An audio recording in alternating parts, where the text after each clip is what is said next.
I don't know how much she drops. I said, I think she's dropping her shoulder. I said, just ride her and feel it.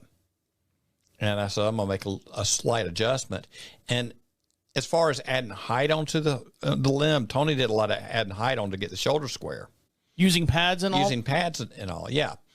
At this point, I almost never do that. This horse was wearing pads, and they were leathers with about a degree of wedge in them. And it was just by the time I was looking at it, thinking about it, a slight rotation in the pad. Really wasn't changing height. If it was not more than a millimeter. And talked to the trainer the other day. She's huge difference. She's strong on that shoulder. And then you're playing with the diagonal pressure in the hoof if you've got a hoof shear situation going on. And this horse had a tendency to really jam up that medial side heel. We didn't really add length. What we did was we took a little pressure off that heel and gave that heel a little bit of give room. And it was very minimal.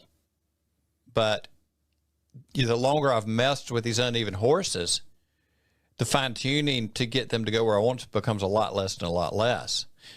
And the other end of it is if you make big moves, then later on the horse is saying, ow, this is a problem, or like dealing with shims and that kind of deal. Oh, yes, we got the horse going, but then we got some weird compression problems we got to deal with later, and we just smashed the side of the foot. And I don't want to go there and do that again. Now, there are thousands and thousands and thousands of free-range horses that are wild out there. Right. How come they do not run into these problems, or do they, but they fix themselves? I guess is... Well, see, that's kind of where Tony started with this, watching horses on the Big Island when he was a kid.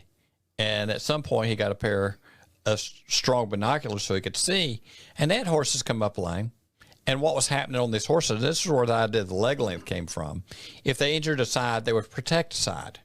You might draw up that shoulder to get that foot out of making as much pressure on the ground. And I had a vet, we were having some discussion, pointed that to me. So I always thought, well, maybe the reason they suck that side up is they're trying to protect that foot because it's sore. And that was a revelation for me.